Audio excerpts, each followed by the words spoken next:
Hola, aquí nos ven, ya estamos de nuevo con todos ustedes. Esperamos que este tiempo sin nuestra compañía no haya sido muy largo.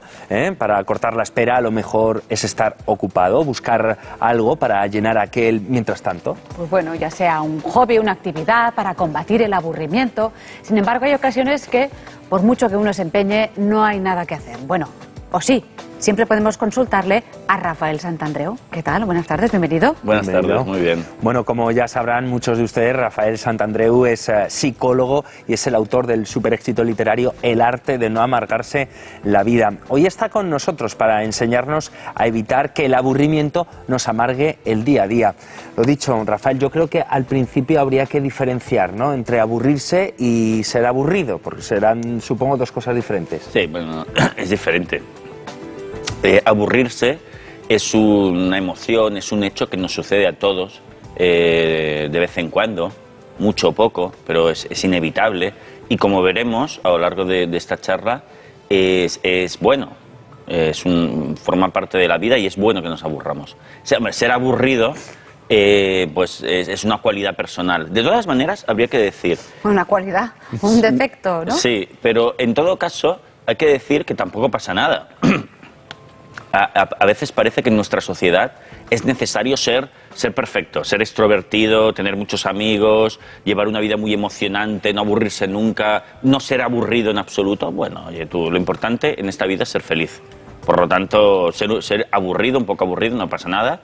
Puedes desarrollar otras cualidades, como por ejemplo el estudio, la investigación, etcétera. O sea, por lo tanto, tampoco pasa nada. Tú dices, Rafael, que el aburrimiento es una problemática de nuestros días. Es decir, tenemos miedo al aburrimiento. Sí, existe entre la gente, entre las vulnerabilidades emocionales que siempre tratamos, existe el miedo al aburrimiento.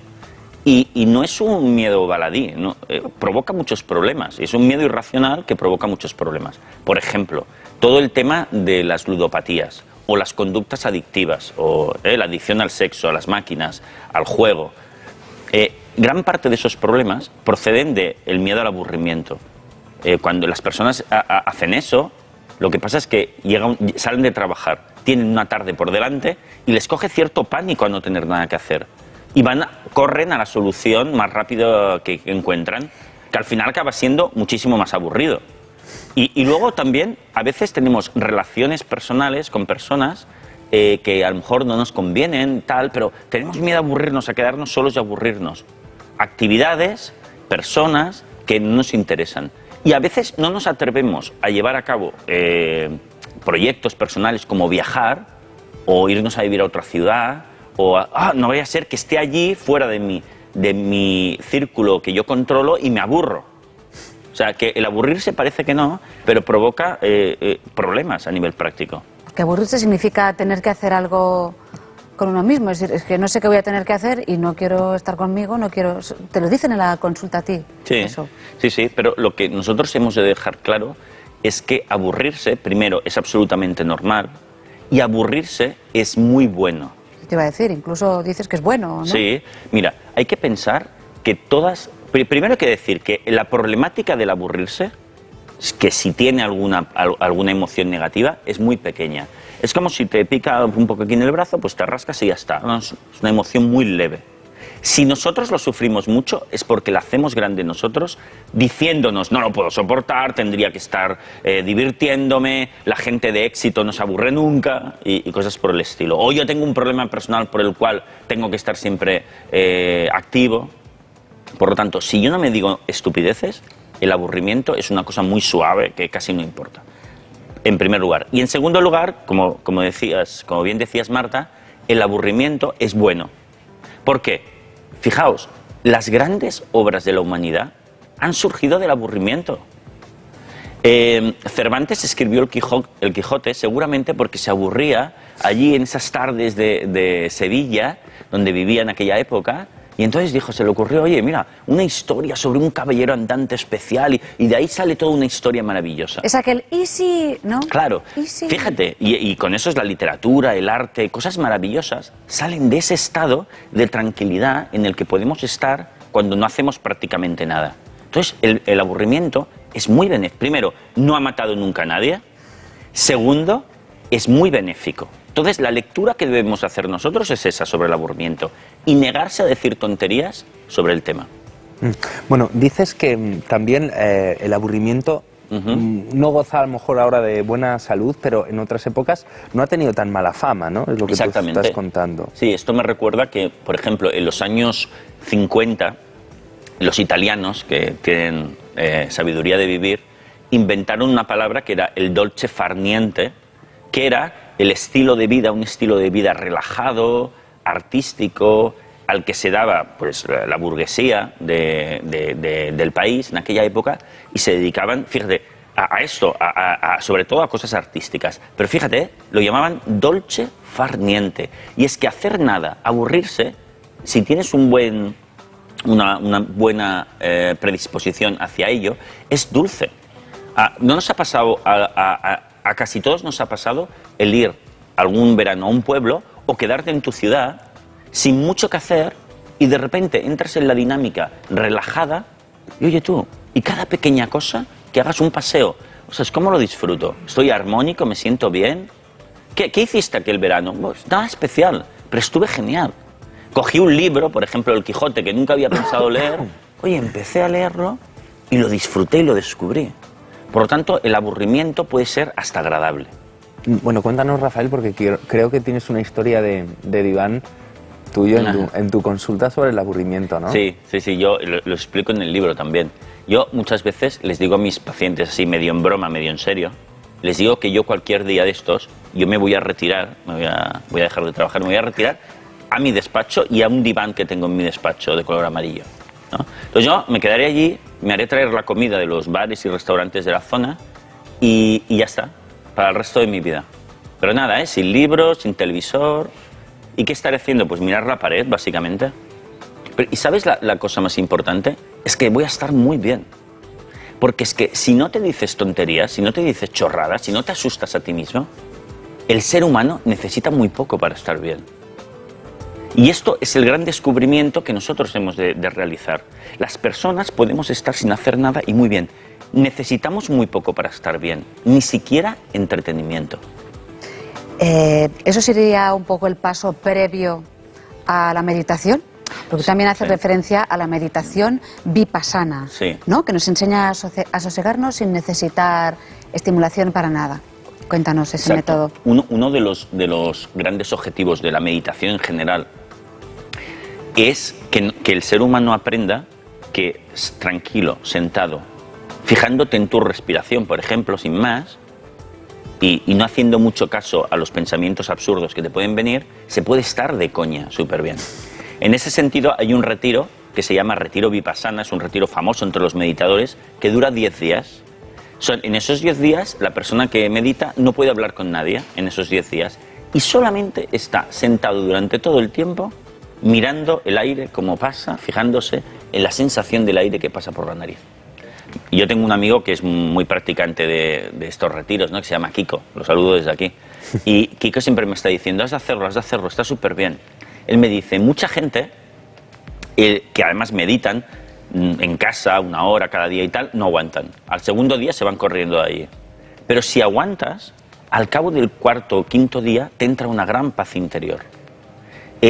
Te sientes fuerte a nivel físico y a nivel mental. Te sientes muy bien, muy en armonía con todo. Y luego dice Kiko que esta experiencia te dura varios meses después. Entonces, a mí lo que me gusta es cómo describe mi amigo Kiko, el meditador, esta experiencia. Él dice que esa es la experiencia de experimentar el confort de la existencia.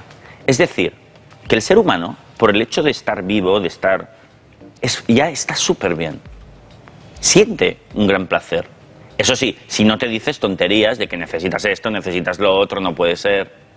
Por lo tanto, es muy importante la lección de que no tenemos que correr para llenar nuestro tiempo. Escoge bien lo que quieres hacer, porque tampoco lo necesitas, ¿eh? Y hazlo con cariño y tranquilidad. Porque si no, después vas a hacer cualquier cosa, vas a sentirte mal y el hecho de estar aburrido o de no estar aburrido te provoca hacer cosas que no quieres, te provoca adicciones, hasta incluso puedes llegar a ese punto. Claro, claro. Cuéntanos la conexión entre aburrimiento y adicción. Sí, es lo que decía, cuando las personas que sufren más el aburrimiento, que es algo que se lo montan todos ellos, ¿no? Porque ellos mismos dicen, no lo puedo soportar, es insoportable, no puedo estar tranquilo, ¿no? Estas personas, claro, corren a llenarse el tiempo. Claro, pero no es reflexionado, no lo hacen libremente porque desean hacer algo divertido, ¿no? Y entonces muchas veces acuden a un placer inmediato, ¿no? Como puede ser jugar a las máquinas tragaperras, tener sexo patológico, compulsivo. Bueno, si esas personas se detuviesen unos días para descubrir otras cosas que pudieran ser agradables en su vida, ¿no? Y mucho más constructivas, eso estaría mucho mejor. Pero fíjate, tienen tanto miedo al aburrimiento que no pueden darse ese rato de investigación, de calmarse y tal, ¿no? Y entonces entran en todo tipo de conductas adictivas, como el comer, por ejemplo. Es un clásico, los problemas de bulimia, ¿no? Todas las bulímicas te dirán que cuando se aburren, entonces aparece la conducta adictiva del comer sin parar. Gran parte de ese problema es que no saben, le han cogido miedo a aburrirse, cuando aburrirse es maravilloso. Bueno, de todas formas, en esa ansiedad, ¿no?, de cubrir todo nuestro tiempo por hacer cosas, los niños, por ejemplo, dices que se hacen hiperactivos por miedo al aburrimiento. Parece que los chavales tienen que estar constantemente haciendo cosas. Ese es un problema que estamos viendo cada vez más y está siendo un problema que está llegando a ser muy importante. Los niños pequeños cada vez están más sobreestimulados. Primero a través de la televisión, de estímulos que llaman mucho la atención, después músicas, juegos, por supuesto, marcianitos, ordenador. Todo eso es hiperestimulación. Los niños se acostumbran a eso. ¿Actividades extraescolares serían también? También. O sea, todo lo que sea demasiado estimulante, el niño se acostumbra a esta estimulación y no aprende a estar tranquilo, y ya no te digo nada, aprende a aburrirse. Entonces le cogen manía, miedo al aburrirse y entra en una espiral de que cada vez necesitan más estimulación. Entonces aparecen los niños hiperactivos, ¿no? Que tenemos una epidemia. Niños que no pueden parar. Pero es que esos niños no entienden, no han aprendido que el sosiego y la tranquilidad es un bien, está muy bien. Entonces tenemos que enseñar a esos niños a cambiar el chip mental. Cuesta, con mucha paciencia. ¿Y cuál sería el equilibrio, Rafael? Mira, lo que a los niños hay que enseñarles inmediatamente, lo que un gran educador de aquí de Barcelona decía una vez, que gran parte de la educación de los niños más pequeños consiste en enseñarles a conjugar un verbo. El verbo aguantarse. Yo me aguanto, tú te aguantas, él se aguanta. Nosotros nos aguantamos, vosotros os aguantáis y ellos se aguantan. Es decir, tienen que estar aburridos, tienen que estar sin hacer nada y tienen que aprender que, bueno, que quizás no es tan emocionante, pero es que tampoco es tan malo, que está bien. Y los padres tienen que irlos metiendo cada vez más en ratos en los cuales se van a aburrir, tienen que esperar, hay que llevarlos al médico, que se esperen sin hacer nada y obedientemente sentados en una silla. Entonces es todo un proceso, pero el niño lo necesita. Porque si no, el niño lo que está aprendiendo es que él necesita estímulos sin parar y fíjate, cuando el cerebro se acostumbra a tanta estimulación, te la pide también, te la pide. Y entonces tenemos el problema de la hiperactividad, que es un problema muy serio, también luego te impide concentrarte incluso para estudiar. Y entonces solo descansas cuando estás durmiendo, ¿no? Descansas tu cerebro cuando estás durmiendo. Hablemos de otro tema. Por ejemplo, a las personas que se aburren en el trabajo. Vamos al apartado trabajo. ¿No les gusta el trabajo y se aburren? ¿Qué hacen? Bueno, el ser humano, los seres humanos tenemos una gran capacidad para hacer las cosas de manera divertida, emocionante, pero tenemos que usar esa capacidad. Tenemos que ponernos retos, tenemos que intentar hacer las cosas mejor. Fijaos, yo siempre digo que ahora que se está jugando el Roland Garros, que todavía no ha acabado. Todavía no ha acabado. Todavía no ha acabado, hoy sigue la final. ¿Qué es el tenis? ¿Qué es jugar al tenis? Es la cosa más absurda del mundo. Es darle con un palo a algo durante 1 hora o 2 hasta que te duele el brazo. Pues es una estupidez. Si lo pones así, claro. Out, ¿no? Si lo pones así... Out. Y el golf, no te digo nada, es darle con un palo de hierro a una pelota pequeñita a ver si la metemos en un agujero casi igual de pequeño, para hacerlo bien difícil. Y así durante horas con el sol encima. Bueno, pero ¿qué pasa? ¿Por qué llega a ser muy interesante, incluso una pasión para muchas personas? Porque le ponemos reglas, competimos contra otra persona, además hacemos deporte, nos ponemos incluso ropa que nos gusta. esta capacidad del hombre de ponerle un marco interesante, divertido, un reto a las cosas, es enorme. Fíjate, que existe la Fórmula 1, el Grand Slam, todas estas cosas, claro, es producto de eso. Entonces nosotros en nuestro trabajo tenemos la llave para hacer de nuestro trabajo algo mucho más interesante, pero la tienes tú. Tú eres quien se tiene que poner retos, tú eres el que tiene que hacer la cosa mucho más interesante. Y, por supuesto, como decíamos antes, ratitos de aburrimiento no pasa nada, ¿eh? Eso es normal. Sí, pero luego hay gente, Rafa, que en cierto modo se aburren fuera del trabajo. Ajá. Solamente están entretenidos en el trabajo. O sea, sí. Lo opuesto, ¿no? Sí, sí. Claro, bueno, luego existen las personas que son adictas al trabajo y generalmente las personas adictas al trabajo lo son porque tienen miedo al aburrimiento también. Y entonces no se dan tiempo a encontrar hobbies, a encontrar actividades fuera del trabajo que les guste más que no el hecho de trabajar, ¿no? O sea, es decir, el adicto al trabajo es exactamente igual, se comporta de la misma manera que el que juega a las tragaperras, a las máquinas tragaperras. Como tiene miedo a ese vacío de quedarse, de volver a casa y no tener nada que hacer, se quedan en la oficina trabajando, ¿vale?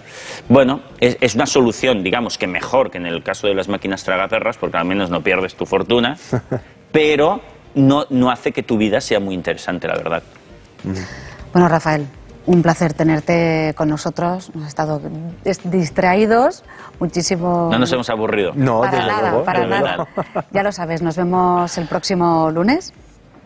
Muchas gracias. Y bueno, durante los próximos minutos lo que vamos a hacer es